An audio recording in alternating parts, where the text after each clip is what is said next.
Hello and welcome to today's video on making choice. So in this video we will explore the effective decisions making and also the basic process of decisions making. So at the end of this chapter you will come to know how to take good decisions and which decisions is best for your futures. So let's get started. So before starting the chapter, I would like to say that if you have not seen the previous chapter, so go and watch it, link in description. So let's get started. Life offers us a variety of choice and we can choose what we like.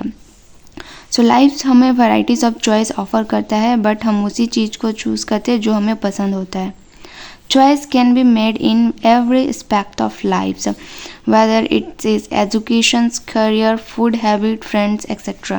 Choice हर एक parts में हमारे life में हर एक parts में आता है, जैसे कि एडुकेशन लाइफ में भी आता है, करियर में भी हम चॉइस करते हैं, फूड हैबिट हमें कौन सा पसंद है, फ्रेंड भी चॉइस करते हैं एक्सेट्रा.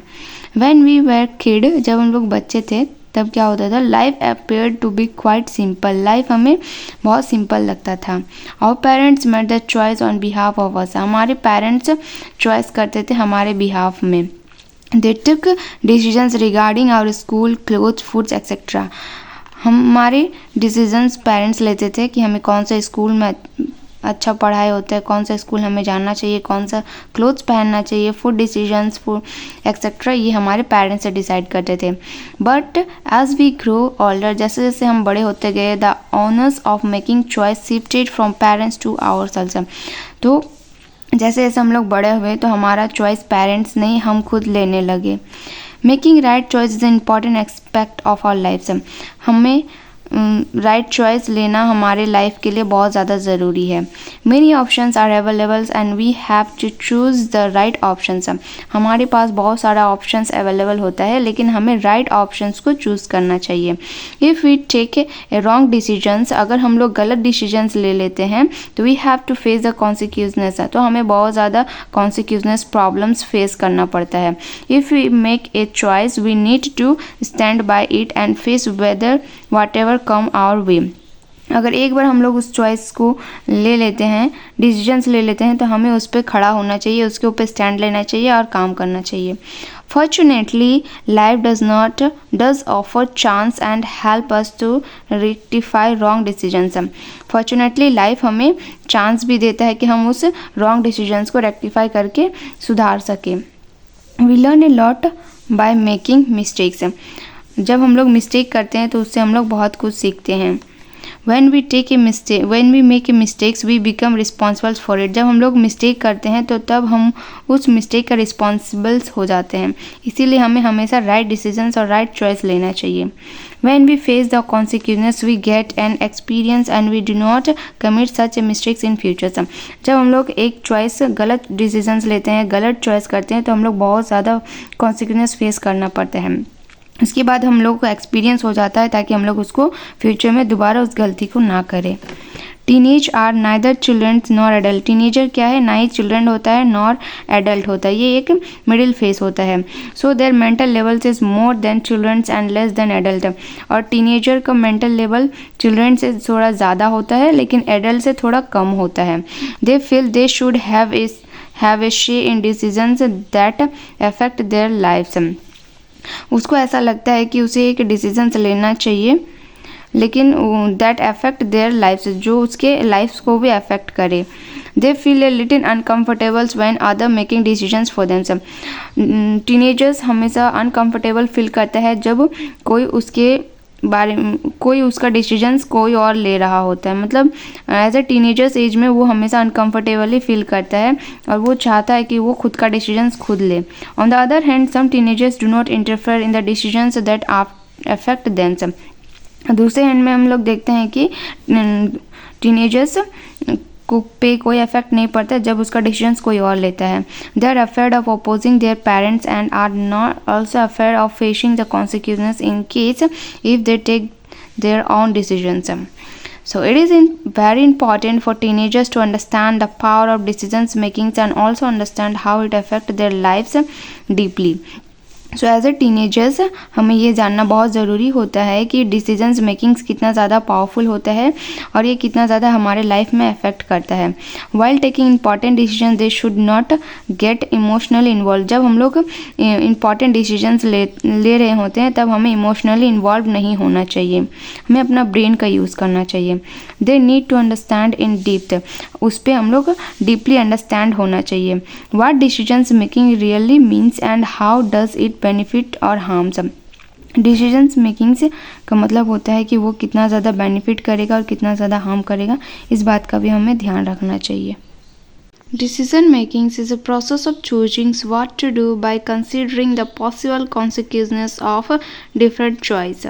So decision making ऐसा प्रोसेस होता है कि जहाँ हम लोग चूज़ करते हैं कि हमें क्या करना चाहिए और उसके लिए हमें कौन सा पॉसिबल कॉन्सिक्वेंसेस अपनाना चाहिए डिफरेंट चॉइस के लिए। The skills of reasoning are utilized in the decisions making process. It refers to the specific cognitive abilities which include assessing probability and thinking systematically or abstractly. The basic process of decisions making involves are, यहाँ पे कुछ basic process दिया हुआ है decisions makings में जो involve होता है, जैसे कि listening relevant choice, identifying potential consequences of each choice, assessing the likelihood of occurrence of each consequence, determining the importance of this consequence, combining all the information to decide which choice is the most applicable. सबसे पहला है हमें एक relevant choice के ऊपर सुनना चाहिए। Identifying potential consequences of each choice, हर एक चॉइस का हमें एक पोटेंशियल कॉन्सिक्वेंसेस खोजना चाहिए। Assessing the likelihood of occurrence, determining the importance of this consequences, और सारा डिसीजन सारा इंफॉर्मेशन को गैदर करने के बाद हमें एक रिलेवेंट चॉइस लेना चाहिए।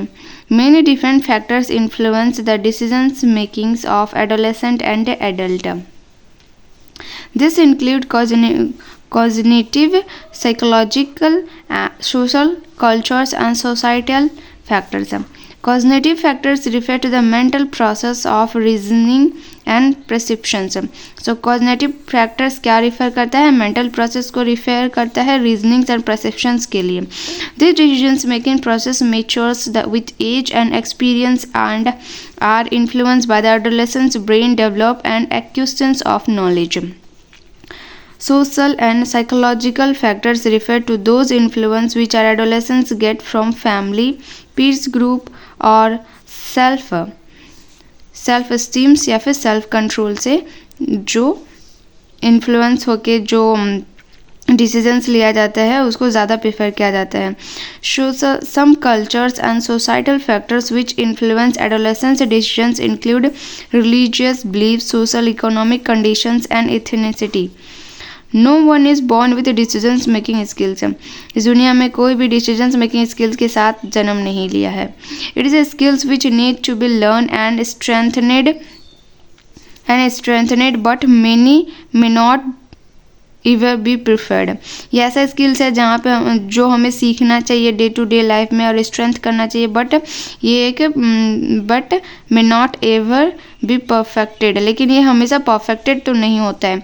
This means that the more often you make decisions the better you get it. इसका मतलब यही है कि जितना ज़्यादा हम डिसीजंस लेंगे, जितना ज़्यादा हम उस पर काम करेंगे, उतना ज़्यादा हम बेटर होते जाएंगे अपनी लाइफ में। However it is a difficult skills to learn से, लेकिन ये थोड़ा डिफ़िकल्ट स्किल्स है सीखने के लिए, लेकिन but as you learn it, जैसे हम लोग इसको सीख जाएंगे तो हम लोग नेगोशिएट करना सीख जाएंगे। You will able to negotiate with challenging problems intelligently.